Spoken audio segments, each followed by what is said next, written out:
हाँ जी, अस्सलाम वालेकुम, सत श्री अकाल, नमस्ते, याली मदद, कैसे हैं आप सब लोग? मुझे उम्मीद है कि आप लोगों की ज़िंदगी बिल्कुल सही जा रही है और हर जगह खुशी ही खुशी फैली हुई है। चलें, अब हर वीडियो के शुरू होने से पहले बस दो बातें करनी है।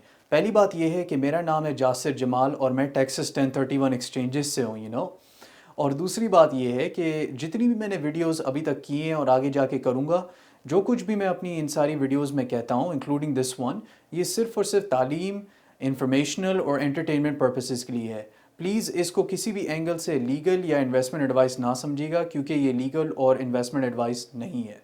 क्योंकि जब भी आप लोग अपनी कोई भी बड़ी इन्वेस्टमेंट डिसीजन लें, चाहे वो 1031 के बारे में हो या ना हो, आप लोगों को मैं हमेशा रेकमेंड करता हूँ और मुझे पता है आप लोग हमेशा ये करते हैं।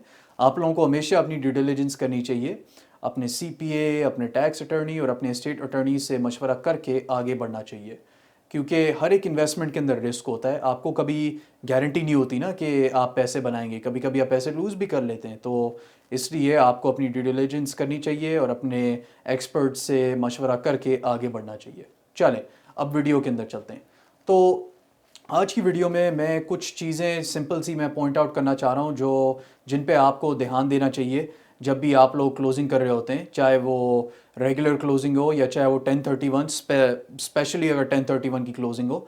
आपको एज द टैक्स पेयर और एज द क्लाइंट आपको मेक श्योर करना चाहिए आप ये चीज़ों पे बस नज़र डाल दिया करें और जस्ट मेक श्योर करा करें कि ये चीज़ें करेक्ट हैं। क्योंकि अगर ये छोटी सी चीज़ें हैं, लेकिन अगर कोई भी गलती होती है ना, तो इसके अंदर आईआरएस की इन्वॉल्वमेंट हो सकती है बाद में, और बाद में बहुत बड़ा मसला हो सकता है इस छोटे से एरर की वजह से। तो बेहतर है हमेशा हम ये छोटी सी चीज़ें सही तरह से करें और आगे बढ़ें, ताकि बाद में कोई मसले ना हो।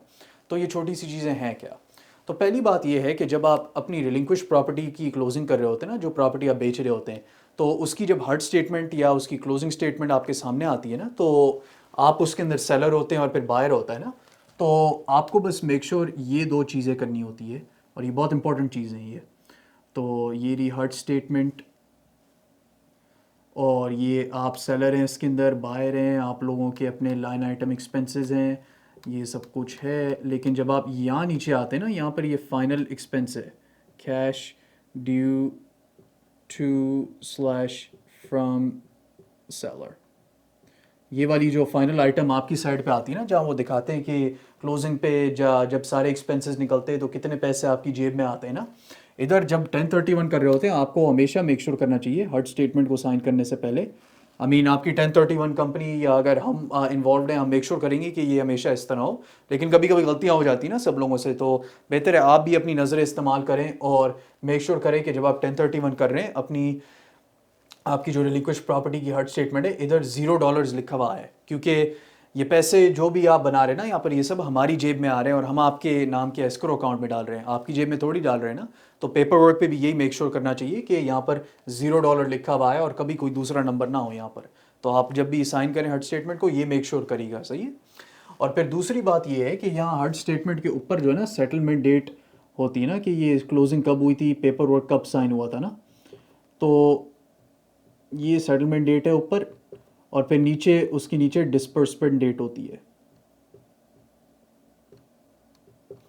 ये भी वो वाली डेट है जब क्या कहते हैं हमें, वो वाली डेट है यहाँ पर जब वो दिखाती है कि फंडिंग कब हुई थी, यानी कि इन दिस केस बायर ने कब पैसे वायर किए थे और वो पैसे टाइटल कंपनी के पास कब किस डेट पे पहुंचे थे और किस डेट पे टाइटल कंपनी ने फंडिंग की थी, तो इधर ये सबसे इंपॉर्टेंट बात है। ये $0 के साथ भी ये भी एक बहुत ही इंपॉर्टेंट चीज़ है, क्योंकि अगर डेट्स में कभी कभी कोई गड़बड़ हुई तो आईआरएस ने अगर देख लिया, और अगर आपके पीछे वो कोई ना कोई चीज़ के पीछे आना चाह रहे हैं लेकिन उनके पास प्रॉबेबल कॉज नहीं है ना, तो अगर ये डेट्स गलत है तो फिर वो इसको प्रॉबेबल कॉज इस्तेमाल करके आपको ऑडिट कर सकते हैं, और इससे बहुत बड़े बाद में मसले होंगे, टैक्स अटर्नी की फ़ीस भरनी होगी और ये सब हैसल होता है ना उसके साथ। तो इन दिस केस अगर आप जून 2 को क्लोजिंग कर रहे हैं फॉर एग्जांपल, आपको मेक श्योर करना चाहिए ये जो सेटलमेंट डेट है ये हमेशा जून 2 हो उस केस के अंदर। और बायर ने अगर पैसे जो है ना जून 2 को वायर किए और टाइटल कंपनी के पास यूजली 1 घंटे में पहुंच जाते हैं पैसे, और उसी 1 घंटे में अगर पहुंच गए टाइटल कंपनी के पास, मेक श्योर करना चाहिए कि ये जून 2 की डेट हो यहाँ पर। और फंडिंग अगर इसी डेट पे हो, मेक श्योर करें उसी डेट पे हो। अगर लेट्स से फॉर एग्जांपल आप लोगों ने क्या कहते हैं पेपर वर्क ये साइन जून 2 को आप लोगों ने ये पेपर वर्क साइन किया, और क्या कहते हैं फंडिंग जो है ना दूसरे डेट पे दूसरे डेट पे हो, जून 3 पे हो, तो फिर कोई मसला नहीं है। मेक श्योर करें कि ये सेटलमेंट डेट जब आप लोगों ने साइन किया जून 2 हो और फंडिंग यहाँ पर लिखी हुई आई जून 3। मेक श्योर करिएगा इसका, क्योंकि इन डेट्स के अंदर क्योंकि जब ये क्या कहते हैं आईआरएस जो है ना हमसे, अगर वो इसको फॉर एग्जांपल देखें ना और यहाँ पर देखें कि ये सेटलमेंट डेट जून 2 है और डिस्पर्समेंट डेट जब पैसों की फंडिंग हुई थी जून 2 है, और फिर अगर उन्होंने हमारे बैंक अकाउंट की वो जो बैंक स्टेटमेंट जो हम प्रोवाइड करते हैं ना 1031 के लिए आपको, उस पर अगर उन्होंने जून 3 लिखा हुआ आ गया और उन्होंने वो देखा और यहाँ पर जून 2 है डेट, फिर मोस्ट लाइकली वो डिस्क्रेपेंसी है और आईआरएस मोस्ट लाइकली क्वेश्चन करेगी उसको। फिर बाद में फजूल का हैसल आएगा उसके बाद, जिसमें वो आपको ऑडिट करेंगे, फिर आपको वो टैक्स अटॉर्नी हायर करना पड़ेगा और वो सारे बहुत बड़ी मगजमारी होती है उसके बाद। तो ये आपको मेक श्योर करना चाहिए ये डेट्स बिल्कुल करेक्ट हों।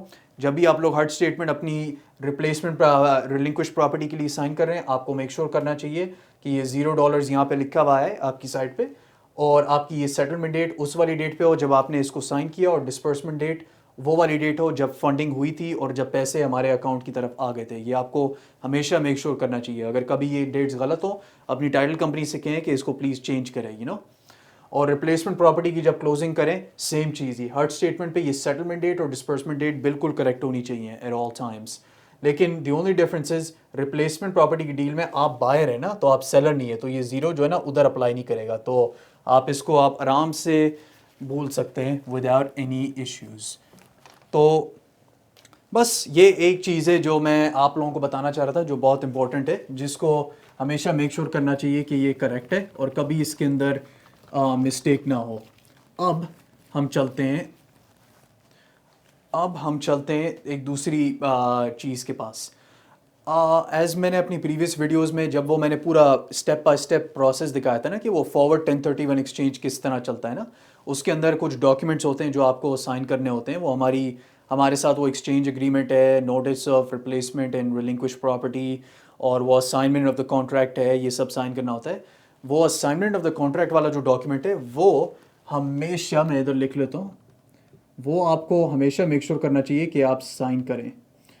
और वो जब भी आप अपनी रिलिंक्विश प्रॉपर्टी बेच रहे होते हैं और वो असाइनमेंट वाला कॉन्ट्रैक्ट हमने आपको दिया है, कभी उसको साइन करना भूलिएगा नहीं, वो बहुत इंपॉर्टेंट चीज़ है।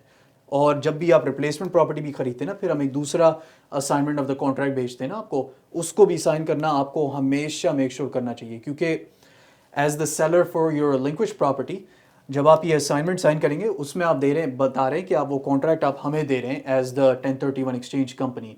और वही करना चाहिए ना, हमें सेलर दिखाना चाहिए अपने आप को उस प्रॉपर्टी के अंदर, ताकि हम दिखाएं कि वो पैसे सीधा हमारे पास आए थे हर्ट स्टेटमेंट के थ्रू और डॉक्यूमेंटेशंस वो अर्नेस्ट मनी कॉन्ट्रैक्ट के थ्रू। और फिर जब आप रिप्लेसमेंट प्रॉपर्टी पे जाके क्लोजिंग करते हैं ना, तो आप एज अ क्या कहते हैं बायर होते हैं ना उसके अंदर, और आप पैसे दे रहे होते हैं ना सेलर को, तो इसलिए ये असाइनमेंट ऑफ द कॉन्ट्रैक्ट फिर भी साइन करना होता है, दिखाना होता है कि वो आप कॉन्ट्रैक्ट हमें दे रहे हैं, हम फिर बायर बन जाते हैं और हम पैसे दे रहे होते हैं सेलर को, जो कि उसमें वही हो रहा होता है। तो वो भी मेक श्योर करना चाहिए आप अपना असाइनमेंट हमेशा साइन करें अपने रिलिंक्विश प्रॉपर्टी के लिए और अपनी रिप्लेसमेंट प्रॉपर्टी की क्लोजिंग के लिए हमेशा। बस फिर ख़वातीनो हज़रात, बस इस वीडियो के लिए इतनी नॉलेज थी। ये आई अंडरस्टैंड ये छोटी छोटी चीज़ें हैं, लेकिन अगर ये कभी ये चीज़ें गलत हों या गड़बड़ हो, इसमें बहुत बड़ा मसला हो सकता है आईआरएस के साथ कोई 1 या 2 साल डाउन द लाइन के अंदर, तो बस हमें मेक श्योर करना चाहिए ये चीज़ें हमेशा सही हों और कभी गलतियाँ ना हों इसके अंदर। तो चलें, अगर आप लोगों के पास और कोई भी सवाल है इस टॉपिक के बारे में, प्लीज़ बराए मेहरबानी मुझे रीच आउट कर लीजिएगा। मेरी वेबसाइट की लिंक यहीं डिस्क्रिप्शन में है, एक सेकंड चेक कर लूँ, हाँ नज़र आ गई।